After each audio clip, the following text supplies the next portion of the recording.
Welcome to our channel. Today we how to reduce inefficient learning with Kaplan, beginner guide step by step clearly. Start by understanding the concept of inefficient learning. Identify your current learning methods and evaluate their effectiveness. Set clear learning goals to focus your efforts. Create a structured study schedule to allocate specific times for learning. Introduce the Kaplan method, emphasizing its active learning techniques. Engage with the material by summarizing key concepts in your own words. Utilize Kaplan's practice questions to enhance retention. Analyze your answers to understand mistakes and avoid them in the future. Incorporate spaced repetition to reinforce memory over time. Connect with study groups for collaborative learning and accountability. Use online resources and videos provided by Kaplan for diverse learning experiences. Incorporate visual aids, such as diagrams and charts, to enhance comprehension. Practice time management by breaking tasks into manageable chunks.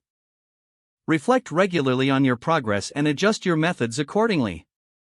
Stay motivated by tracking improvements and celebrating small victories. Seek feedback on your understanding from peers or instructors. Make use of Kaplan's personalized coaching options if available. Finally, maintain a healthy balance between study and relaxation to avoid burnout. If the page does not load, refresh the browser or try again in a private or incognito window.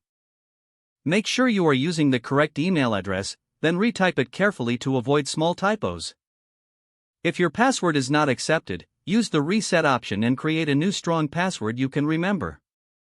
Check your spam folder for verification or security emails, then complete any requested confirmation steps. Enable two-factor authentication if available to improve account security and reduce unauthorized access risk. After signing in, review your profile details so your contact information and settings are accurate and current. If you see an error message, note it down and try again after restarting your device and internet connection. Log out when you finish, especially on shared devices, to keep your account and payment information secure. If the page does not load, refresh the browser or try again in a private or incognito window. Make sure you are using the correct email address, then retype it carefully to avoid small typos. Don't forget to like this video and subscribe to our channel for more step-by-step tech guides.